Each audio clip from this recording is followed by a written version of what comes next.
According to the Encyclopedia Eorzea, modern history begins with the First Umbral Era, but that book was written by Charlayan Dunderheads. There existed before that an era, lost them in confusion to the mists of time. This unrecorded astral era preceded all others, and existed at a time when all 13 shards and the source appeared nearly identical. Despite there being no historical record of this age, we know a great deal more about this era than the next four that came after. Without magic, and only fleeting memories of a paradise lost, the sundered remnants of the ancients that had mastered creation itself set about in a struggle simply to stay alive. This was the First Era.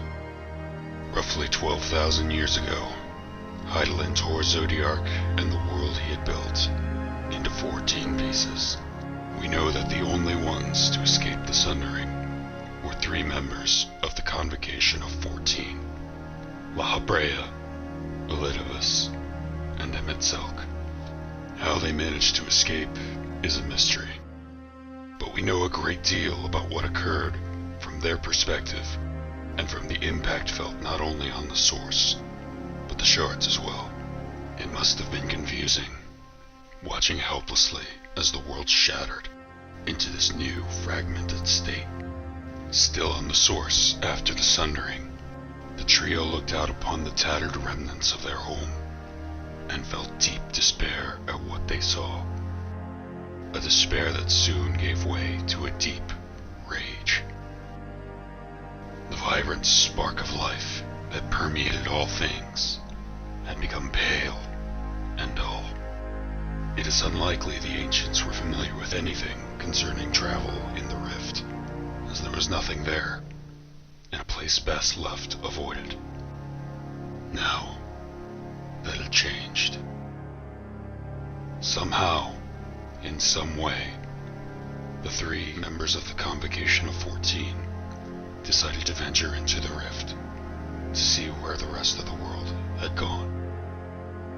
Not even the souls of the dead in the life stream had been spared Hydaelyn's wrath, as those born after the Sundering were still possessed of sundered souls. The remnants of the Convocation now faced a choice: to give up everything they had worked so tirelessly for and accept this new, sundered world, or to repair the damage done and restore the world to its rightful state. A choice made to renounce their flesh and separate their souls from their bodies and set out into the rift.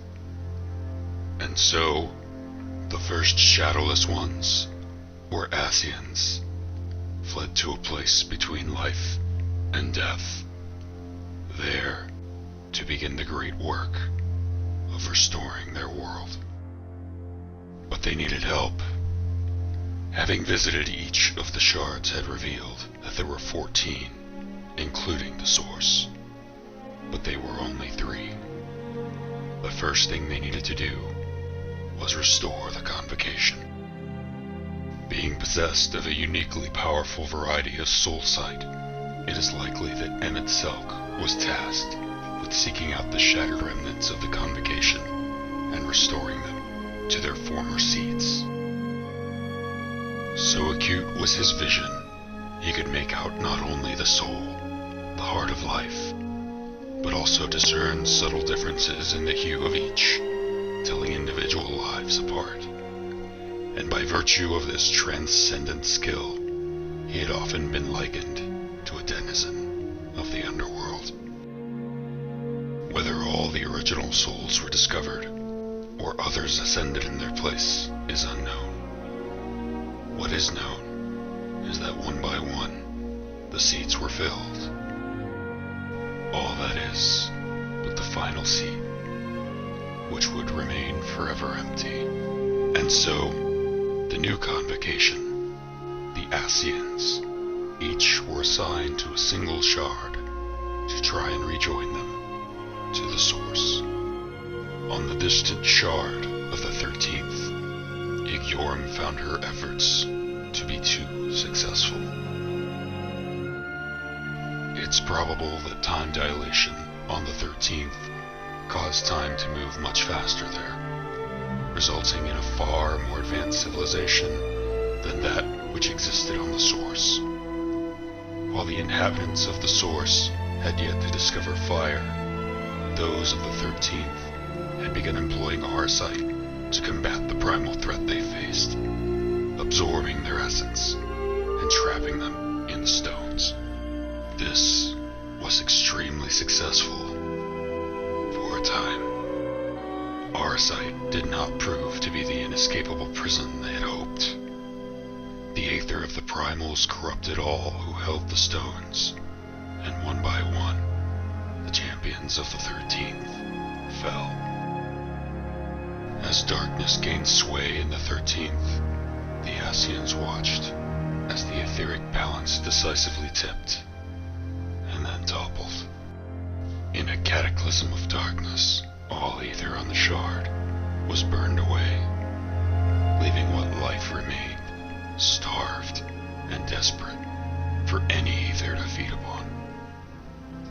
And where the 13th shard had once stood, now stood an etherless void.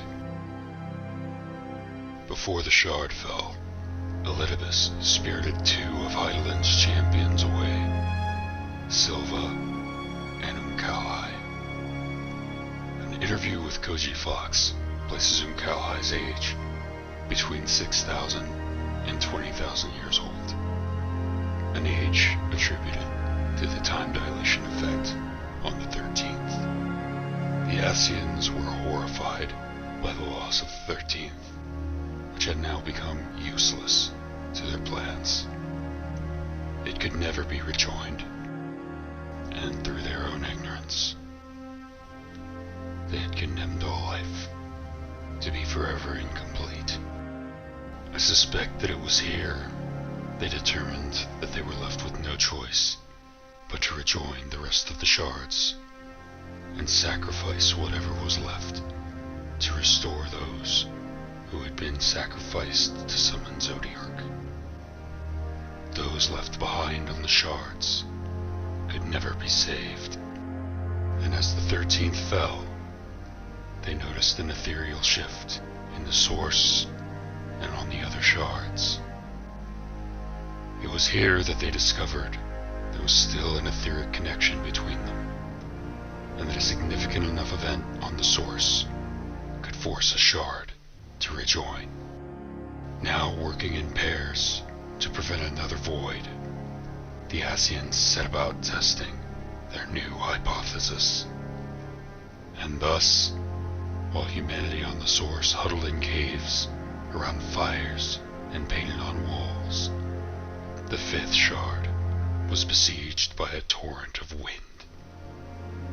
On the Source, a mirror calamity was happening. Hurricanes ravaged the landscape, and as the barriers between worlds broke, the aether of an entire world flooded into the Source, and thus did end the First Era, and did begin the First Umbral